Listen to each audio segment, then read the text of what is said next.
कैसे चुना जाता है बीजेपी का राष्ट्रीय अध्यक्ष? भाजपा में नए राष्ट्रीय अध्यक्ष को लेकर अटकलें तेज हैं।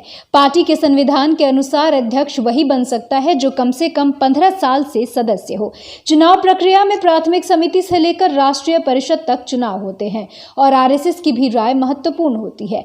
अब तक अध्यक्ष का चुनाव निर्विरोध ही होता आया है। बीजेपी का नया राष्ट्रीय अध्यक्ष कौन होगा, इसे लेकर कयासबाजी कई महीनों से चल रही है। प्रदेश स्तर पर बीजेपी के सांगठनिक चुनाव जारी हैं। बीजेपी का राष्ट्रीय अध्यक्ष कौन होगा, इसके लिए कई नाम चर्चा में हैं और ऐसे नामों की भी चर्चा चल रही है जो 4-5 सालों से या इससे कम वक्त से भी बीजेपी में है। बीजेपी का संविधान कहता है कि राष्ट्रीय अध्यक्ष वही बन सकता है जो कम से कम 4 अवधियों तक सक्रिय सदस्य और कम से कम 15 साल तक पार्टी का प्राथमिक सदस्य रहा हो। पार्टी का सक्रिय सदस्य उसे माना जाएगा जिसे सदस्य बने कम से कम 3 साल का वक्त हो गया हो और पार्टी के कार्यक्रमों में सक्रिय हो। मंडल समिति या उससे ऊपर किसी भी समिति या परिषद का चुनाव लड़ने या सदस्य बनने का हक सक्रिय सदस्य का ही होगा। हालांकि इसके अपवाद भी हैं, जहां बीजेपी ने ऐसे नेता को प्रदेश अध्यक्ष बनाया जिन्हें पार्टी ज्वाइन किए हुए करीब 1 साल ही हुआ था। बीजेपी के सांगठनिक चुनाव में सबसे पहले प्राथमिक समिति के चुनाव होते हैं, फिर मंडल स्तर पर और फिर जिला स्तर पर चुनाव होते हैं। इसके साथ ही प्रदेश स्तर का निर्वाचन मंडल चुन लिया जाता है। ये मिलकर प्रदेश अध्यक्ष का चुनाव करते हैं। प्रदेश अध्यक्ष के चुनाव के लिए उस प्रदेश में विधानसभा की जितनी सीटें हैं उतने सदस्य होते हैं। अगर कोई महिला चुनकर नहीं आती तो महिला का समायोजन करना होता है। उस प्रदेश में विधानसभा की जितनी सीटें आरक्षित हैं उतने ही उस आरक्षित समुदाय के लोग इस निर्वाचन मंडल में होते हैं।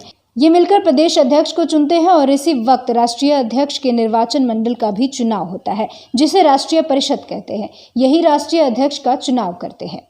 जितनी लोकसभा सीटें हैं उतने सदस्य राष्ट्रीय परिषद में होते हैं और अगर कोई महिला चुनकर नहीं आई तो उनका समायोजन करना होता है। इसी तरह जितनी आरक्षित सीटें हैं उतने ही सदस्य आरक्षित समुदाय के होते हैं। राष्ट्रीय अध्यक्ष के लिए उम्मीदवारों का नामांकन कम से कम 5 राज्यों की राष्ट्रीय परिषद इकाइयों से प्रस्तावित होना चाहिए, जहां संगठन के चुनाव पूरे हो चुके हों। साथ ही उम्मीदवार को नामांकन पत्र में अपनी सहमति देनी होती है। जब कम से कम 50% प्रदेशों में सांगठनिक चुनाव पूरे हो जाते हैं, उसके बाद ही राष्ट्रीय अध्यक्ष चुनने की प्रक्रिया शुरू हो सकती है। बीजेपी के संविधान के अनुसार जब राष्ट्रीय परिषद बन जाएगा तो राष्ट्रीय चुनाव अधिकारी राष्ट्रीय अध्यक्ष के चुनाव के लिए नामांकन और मतदान और मतगणना की तारीख तय करते हैं। अगर नामांकन 1 से ज्यादा उम्मीदवारों का हुआ तो फिर मतदान होता है। हालांकि बीजेपी के अब तक के इतिहास में कभी भी राष्ट्रीय अध्यक्ष के लिए मतदान की स्थिति नहीं आई है और निर्विरोध ही राष्ट्रीय अध्यक्ष का चुनाव हुआ है। लेकिन चुनाव की प्रक्रिया पूरी करनी होती है, यानी इस बार भी जब राष्ट्रीय अध्यक्ष का चुनाव होगा तो इससे पहले नामांकन की तारीख तय होगी और नामांकन भी होगा। राष्ट्रीय अध्यक्ष का कार्यकाल 3 साल का होता है और कोई व्यक्ति लगातार 2 कार्यकाल तक अध्यक्ष रह सकता है।